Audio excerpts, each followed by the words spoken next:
Yeah, I've been in the business for 9 years, but also I've been doing competitions. I'm also a physiotherapist, so I'm a qualified physiotherapist.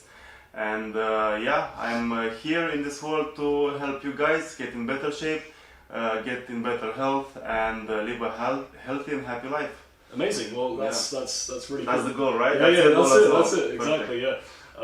Perfect. Yeah. So this sort of Q&A is just going to be based around supplement advice and also personal training advice post lockdown. We know you guys have probably been a bit out of shape and relatively inactive, so we're here to help. So without further ado, let's get into it. I'm going to ask you some questions about some of the training that you would recommend and that you would do for your clients post lockdown. So the first question, what are the best training tips to start getting into shape post lockdown after being very inactive? What would you recommend? Okay, so people have been stuck inside. Yeah, people haven't been moving much. So what I believe people should do at first is just literally start from a very, very low level of training. So even if it's a long walk, and some stretching, that's more than enough. But just start very, very slow, because if you're going into it like too hard and too quick, your body is not ready for that. Yeah, you can get injured. You can get all sorts of problems. Yeah, you can feel like you're fainting and stuff like that. So just start with a long walk. Start with stretching, and then slowly start implementing body weight exercises. Like push-ups, core exercises, back exercises, and after that, gradually, slowly you can pick up some dumbbells, some barbells, go into the gym with the machines. So it doesn't have to be necessarily first thing, just go to the gym and just lift weights. No, just learn how to use your body. A lot of people don't know how to use their bodies, That is wise words. Yeah. I wish a lot of people felt that way. Because the body doesn't know exactly what is weight. The body doesn't perceive weight. The body needs tension. If you give the body some tension, just by doing body weight squats, just by doing push-ups, it's more than enough in the beginning. A lot of people are so eager to go to the gym to train, but they don't know what they're doing, and they end up getting injured. They end up with, let's say, with an inadequate program, and then once they start doing, let's say, for example, the old guys want chest, right, and arms, but then they neglect their back, right? So that's why you get like bad posture. That's how you get all these imbalances in the body, right? So first learn how to use your body, and then go into something more advanced. Yeah. I would imagine you probably had a lot of clients since things opened. They come to you. They're like, I'm really inactive, Raz. Please help me.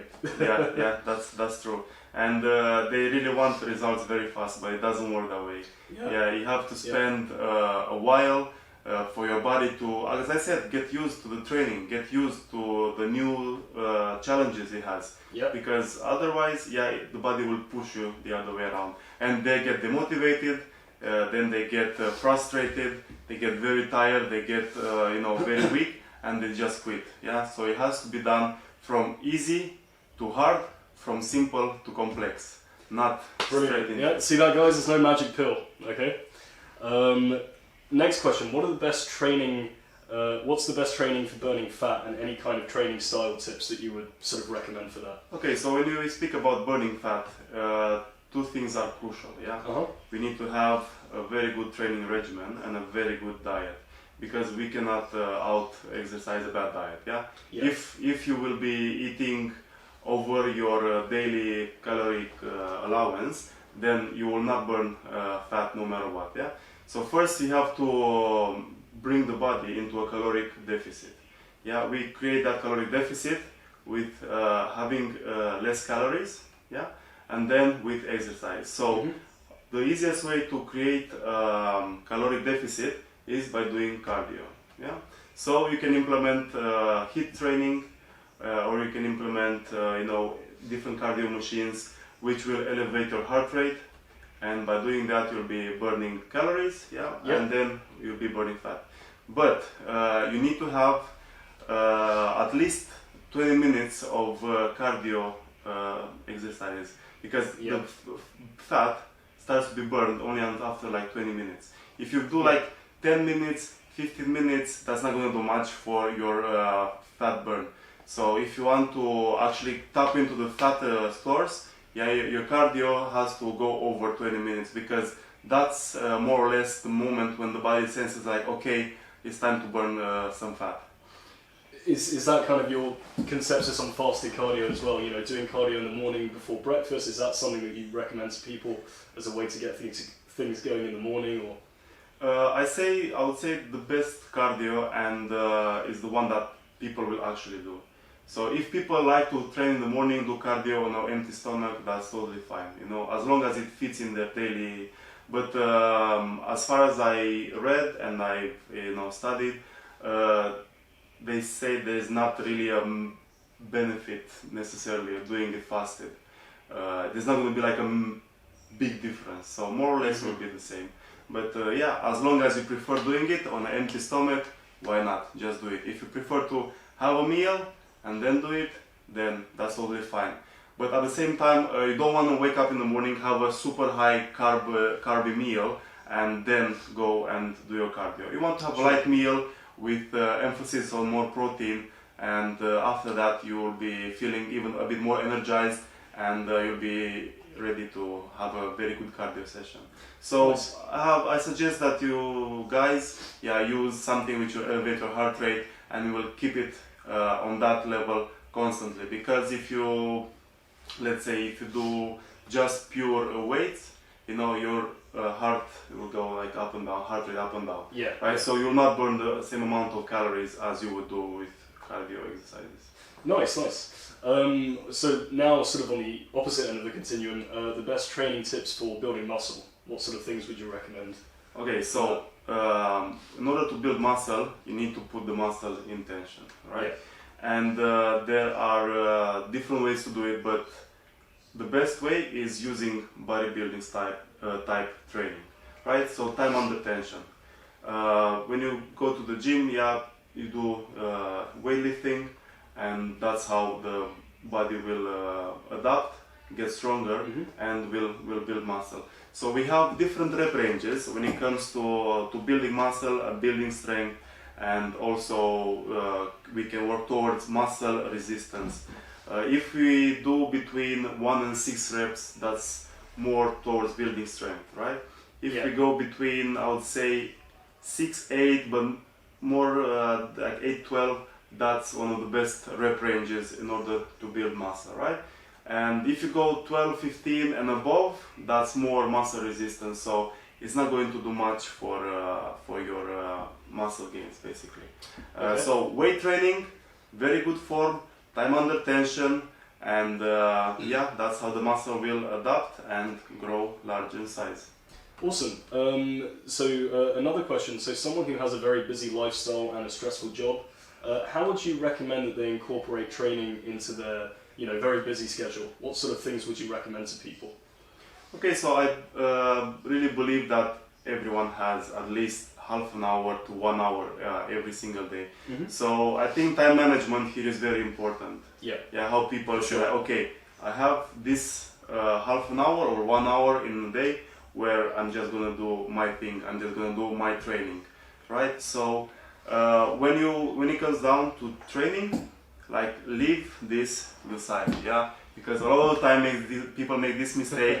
They come to the gym and they start texting, or they start, or in between their sets, or they look for some I don't know, song, and you waste a lot of time. So just put the phone to the side, or just close the internet, like start your music and just smash your workout, and just get it out of the way, and that's it. You have the rest of the day, 23 hours to do whatever you like. So there is no excuse, guys. If you have that half an hour, 1 hour, that's more than enough. So just time management, get in, get it done, that's it.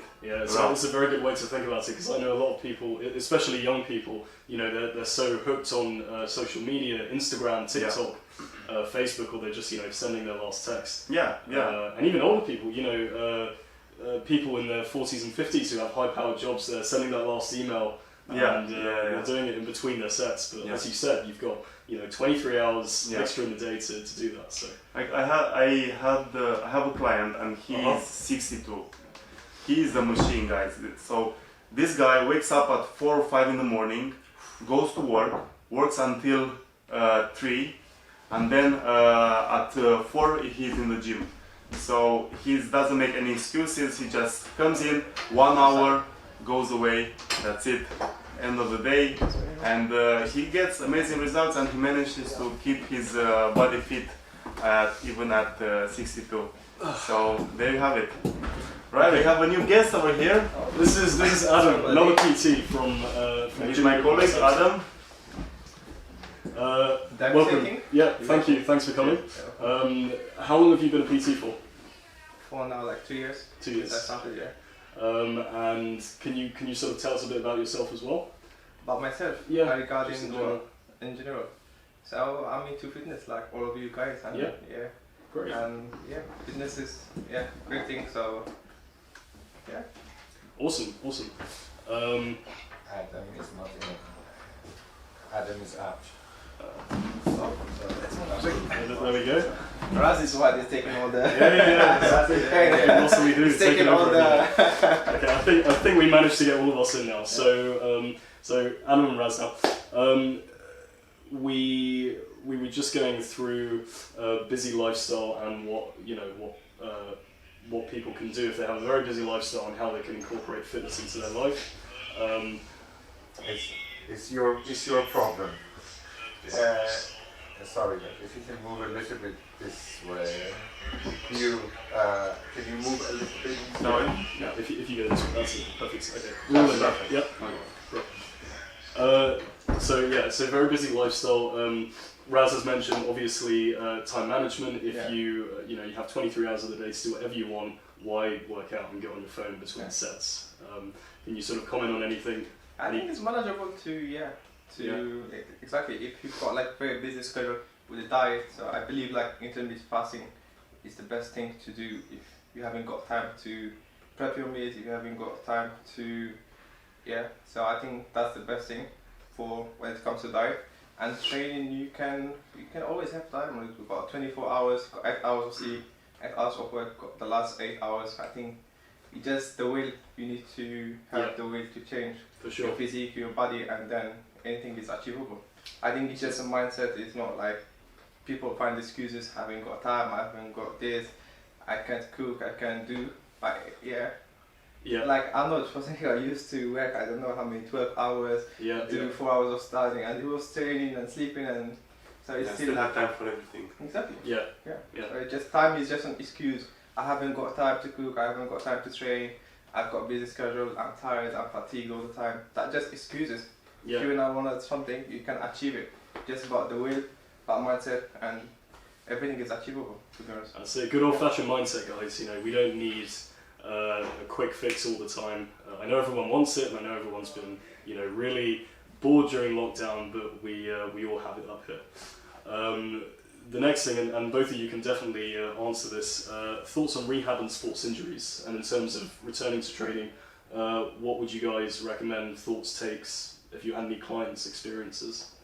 Yeah, definitely. A lot of people are coming from injuries, and it's very important to understand the injury, firstly, like why that happened, and most of the time is a weak link. So let's say in a certain movement a muscle is weak. Okay, so if you got injured, then you have to make sure that the muscles around it and the agonists, antagonists, the muscles which work together, they have to work actually together. Not one muscle is stronger and the others are a little bit weaker. So you have to balance everything. Let's say, for example, if we injured the knee, the muscles around the knee are super important. So the quadriceps and also the hamstrings, they have to be balanced, because a lot of people, they might be quad dominant, right? So so that makes the knee, the quads pull more on the knee joint. But if you balance the hamstring, right, then the balance will be achieved, right, and then it will not hurt anymore. So it's all about making muscles around the injured area like strong again, balanced, and most of the time the problems go away. Obviously, if it's something on a deeper level, like the joint or the tendon, that requires some time, you know, because they are not, the muscle is, you know, very well vascularized and, you know, full of blood vessels, and that will enhance the recovery. But if it's the other way around, yeah, the tendons, the ligaments, they are not very well, they don't have a very good blood supply. So it requires more time for it to recover. But you know, with a very good training regimen, with a very good form, with a good nutrition, they're going to be recovering much faster. So yeah, do you have anything to? I think you covered it up. I think if people believe that if you get injury, you get Voltarol, and then the thing is solved, and it's more than this. You know what causes problem, because people got different anatomy, so different exercises doesn't work similar to different people. So you need to know how's your anatomy, and you can change some exercises like according to your anatomy and morphology, and that's what matters. People, they don't know that, and they keep doing the same exercises, and that what causes problem. And that's why they end up like with bandage, with Voltarol. And if you see yourself doing that, that means you're doing something wrong. You need to stop it. It's like masking the injury. Yeah, exactly, and that's it. Yeah, you have to make the difference between, you know, they say no pain, no gain. But is it the right kind of pain? Yeah, we all want that muscle burn, right? But it's true. It's very true. Yeah. But if you get that sharp pain, you know, in the joint, that's probably not a good pain, you know. So you probably have to stop, reassess, you know, and come back to that exercise later. Brilliant. No, definitely some good tips there.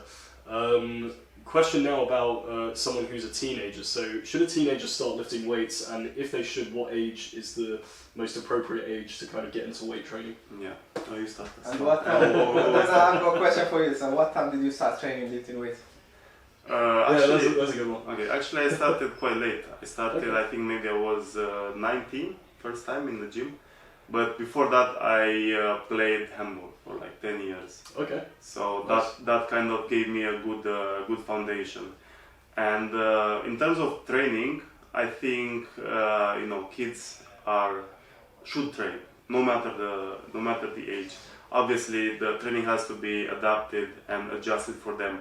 But strictly with weight training, I believe 16, because more or less at that time the girls and even the guys, the bone are pretty much almost done, you know, for forming. So, you know, if you want to put weights, you know, above your head, lift like squatting or military press and stuff like that, it's pretty safe. But I would say before that, don't overload the spine with a lot of weight.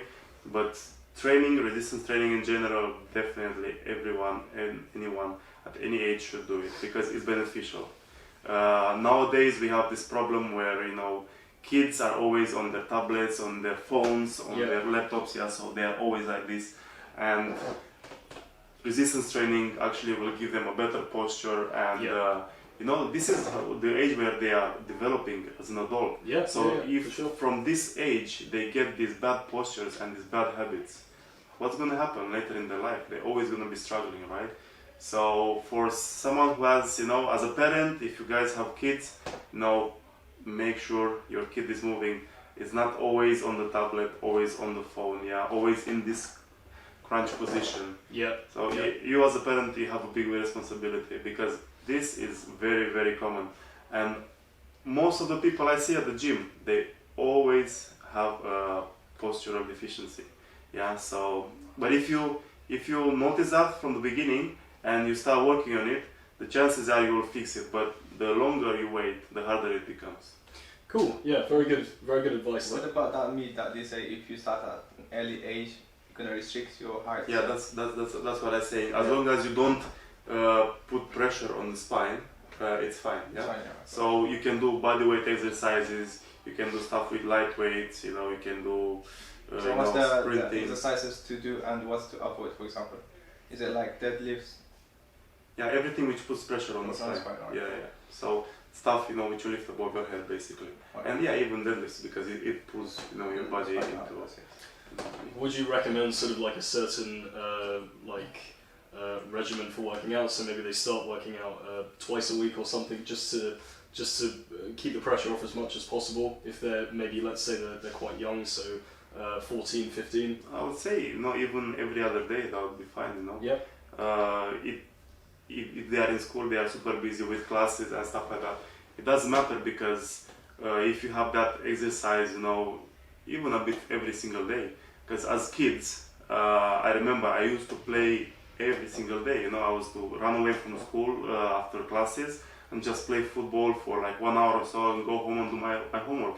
And I believe now that actually, doing that actually enhances your brain function. Yeah. Right? But because if you are stuck from, let's say, 7, 8 in the morning until like 3 for classes, and then you go home and you keep, like doing that mental effort, it's hard. Yeah. Yeah. So like breaking that thing for like 1 hour just to give your mind a bit of a break and a bit of distraction, and actually using your body, you'll get more oxygen into your body and your mind, and you'll think better, you'll perform better. It's so simple. Yeah. And straightforward.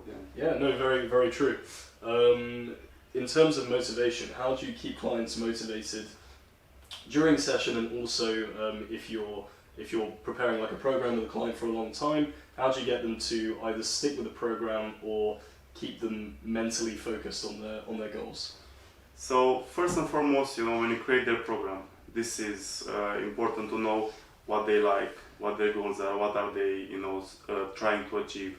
And after that, it's quite easy because as they start to see the results, then they start to feel more motivated, and they are, more into their program, their fitness, their diet. So just giving them that little bit of result will actually give them a major boost. And I found that in my experience, that is one of the best ways to, keep people motivated. Well, at the same time, life comes and goes. Problems will come and they will go. Sometimes the motivation is low, but like my goal with my clients is to actually make them to be dedicated. Yeah. Because I explain, okay, sometimes you'll be motivated, sometimes you will not be motivated. That's fine. So you essentially try them to get them to be their own trainer. Yeah, I'm sometimes very motivated, sometimes I'm not motivated. But at the same time, I'm dedicated, right? So I just know whatever happens, if it's a good day, if it's a bad day, like this is my goal. I'm on this journey, I'm on this path, I am following this program, so I'm just gonna go no matter what. Yeah, if I have a bad day, because most of the time what will happen, the hardest thing is to start. Yeah. The session or to start the program, because once you start, it becomes easier. So the start is the hardest. After that, it will become easier. Awesome, yeah. So someone who has a fast metabolism, they're struggling to gaining weight, what sort of things would you recommend, either training or diet-wise? Yeah, Would you what say? do you say? Yeah, you have a fast metabolism, no? No, actually I've got very slow, so I'm the opposite way. Okay. But I think diet-wise you need to put up more carbs, and maybe I think the serious gain or whatever, that's the best thing that you can have. And probably more calories, I would Exactly, more imagine. calories. Yeah. But some people, they struggle to get the appetite, so they don't put in that much meat. Yeah. I think, the best thing you just get a meal replacement or muscle gainer, or I think that's the best thing to do. Yep. And I've got plenty of people that they've got fast metabolism, but it's really, I don't know, you need to push hard, even like when you're training, you need to lift heavy, you need to stress your body in order to put on muscles. I'm the opposite way, so I know. Yeah. Sure. But you can. No, definitely. People who have fast metabolism, aka heart gainers, or the ones which are the somato type, ecto. Yeah, exactly. Yeah, definitely they need to have more calories. He's my meso. Because because the body literally just burns the calories like so quickly.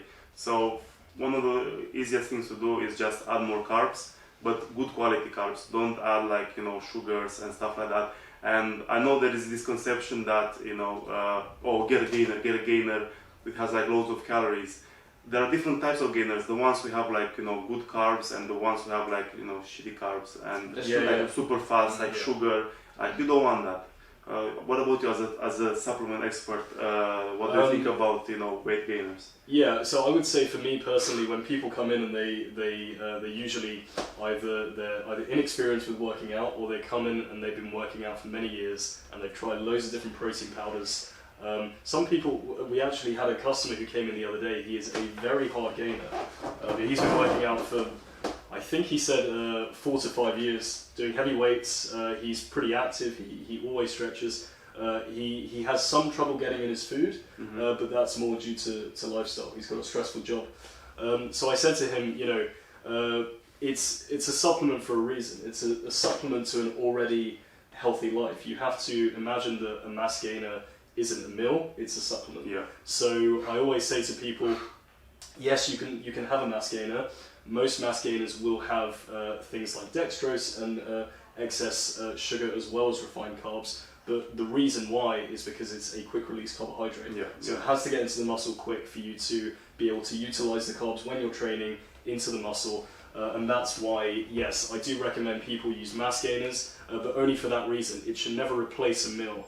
If you're doing it to replace a meal, then there is either a lifestyle problem, or you're just not having the right conception on meals and gainers. So yeah. There is no such thing as a quick fix. It's not like, okay, take this shake and you will grow.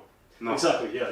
And no matter what YouTube tells you, the most anabolic thing which you can do. Yeah. Some people will say like whatever, this supplement or anabolic steroids or something. No, it's the food. It's the actual food. If you're having well-balanced nutrition, that's the key, guys. Don't overlook your nutrition. Yeah, you can't get like in the morning you get this croissant and a coffee and expect like, oh wow, my health will be amazing, or oh wow, I will be like so fit one day. No, because those meals, those types of foods are very deficient in you might get calories, but they are very deficient in nutrients, right? Yeah. So if you do this for a long period of time, you are actually going to be malnourished.